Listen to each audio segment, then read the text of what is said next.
को मालूम, हमारे देश में गलीपति से लेकर के राष्ट्रपति तक सब लोग एक बात कहते हैं, justice delay is justice deny. कहते हैं ना, कोई रास्ता खोजता नहीं दोस्तों, सब भाषण झाड़ते हैं। मतलब मैं पहली बार सुप्रीम कोर्ट के चीफ जस्टिस ने एक मीटिंग बुलाई थी, सभी हाई कोर्ट जजेस थे, all the chief ministers were there, और मैं जिंदगी में पहली बार इस प्रकार के ऑडियंस के बीच गया था। और यूं ही मेरे पर इतने केसेस चलते हैं मित्रों, पता नहीं किस किस कोने से कहां लोगों ने डाल के रखा हुआ है। सुप्रीम कोर्ट में ढेर सारे मेरे खिलाफ कुछ लोग, गुजरात में सब जो पता नहीं, लोगों को लग रहा है कि मुझ पर केस करेंगे तो शायद उनको कीर्ति कमाई हो जाएगी। जो भी हो मित्रों, वो सुप्रीम कोर्ट के जज भी मुझे यूं देख रहे थे, है कौन? क्योंकि ऐसा मेरे लिए अखबारों में पढ़ा था साहब, मेरे बगल में बैठते नहीं थे कोई। ऐसी मीटिंग में मैं था, अब मुख्यमंत्री था तो बैठा तो था ही था।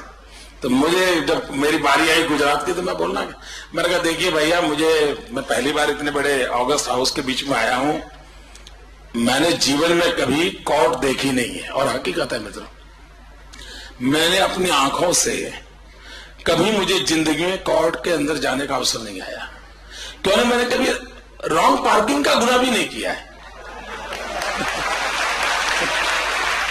तो मैंने कहा उस दिन, मैंने कहा भाई मैंने जीवन में कभी, मैंने कोर्ट क्या होती है सिनेमा थिएटर में देखी है, इसलिए मुझे मालूम नहीं है प्रोटोकॉल क्या होता है। मेरे से बोलने में कुछ गलती हो जाए तो क्षमा करना।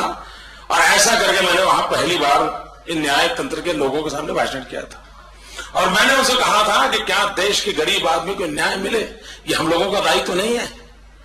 साहब सारे सुप्रीम कोर्ट के जज, हाई कोर्ट जज चौंक गए थे कि कोई ऐसा सरफरा मुख्यमंत्री है जो हमारे बीच में हमें ऐसा भाषण दे रहा है। और मित्रों, मैंने उस दिन खुल करके बोला था, और मैंने कहा था, क्या हम कोर्ट के वैकेशन कम नहीं कर सकते? क्या हम दिन में कोर्ट का समय आधा पौना घंटा 1 घंटा बढ़ा नहीं सकते? और तीसरा मैंने सुझाव दिया था, क्या हम उसी इंफ्रास्ट्रक्चर के साथ देश में इवनिंग कोर्ट चालू नहीं कर सकते हैं? और मित्रों, जब भोजन का विराम आया, सबने मेरे बाल नोच लिए। तुमको मालूम है जजों को कितना पढ़ना पड़ता है, और तुम वैकेशन कम करने की बात कर रहे हो, तुम दिन में 1 घंटा काम बढ़ाने की बात कर रहे हो, तुम इवनिंग कोर्ट के। साहब पता नहीं, मुझे लगा मैं मर गया। एक तो यूं ही मेरे पर इतने केस चल रहे हैं, और उन्हीं लोगों को मैंने नाराज किया। मैं सब बताता हूं मित्रों, लेकिन मैंने मन में ठान ली थी मैं गुजरात में करूंगा। और मित्रों, मैं आज बड़े गौरव के साथ आपको हिसाब देता हूं, हिंदुस्तान में Gujarat is the first state in the country जिसने इवनिंग कोर्ट शुरू की। मेरे यहां आज 80 इवनिंग कोर्ट्स हैं, 80। और लास्ट ईयर 14 नवंबर को भारत के सुप्रीम कोर्ट के चीफ जस्टिस आए थे, उन्होंने उद्घाटन किया था। उसको इस नवंबर के अंदर 11 महीने, 1 साल पूरा हो जाएगा। 11 महीने हुए हैं, 80 कोर्ट चल रही हैं। और मैंने क्या किया, जो दिन में रोजी रोटी कमाने वाली मजदूरी करता है, वो ऑटो रिक्शा चलाता होगा, कोई बेचारा दिन भर काम करता है, ऐसे गरीब लोगों के केसेस शाम को ट्रांसफर कर दिए, ताकि वो दिन में अपना रोजी रोटी कमाता है, शाम को कोर्ट में चला जाता है। मित्रों, 11 महीने के भीतर भीतर 1.5 लाख लोगों को न्याय मिल चुका है।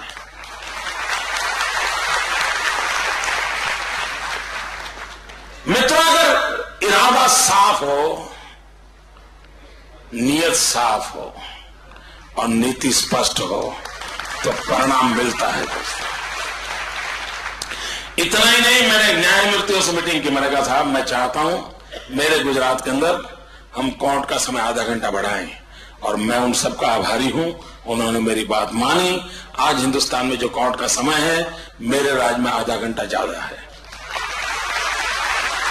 मित्रों, मैंने तीसरी उनसे प्रार्थना की, और प्रार्थना ये थी कि क्या हम वैकेशन कम नहीं कर सकते हैं? और मित्रों, आपको जानकर आनंद हुआ, 10 दिन वैकेशन उन्होंने कम किया। और आज भारत की सुप्रीम कोर्ट के चीफ जस्टिस ने हिंदुस्तान के सभी राज्यों को लिखा है कि गुजरात मॉडल पर न्याय तंत्र के काम को नए ढंग से सोचने की आवश्यकता है, इवनिंग कोर्ट बनाने की आवश्यकता है। पूरे देश के सामने प्रस्तुत किया है मित्र। छोटी छोटी चीजें इसलिए बताता हूं मित्रों कि अगर हमें इसलिए मैं कहना चाहता हूं मित्रों, निराश होने का कोई कारण नहीं है। यह देश प्रगति कर सकता है, यह देश दुनिया के अंदर अव्वल नंबर की ऊंचाइयों तक पहुंच सकता है। और इसी व्यवस्थाओं के तहत कोई बहुत बड़ा तीर मारने की जरूरत नहीं है मित्रों, बस मन से, लगन से इस काम को कर दिया जाए। हमारे देश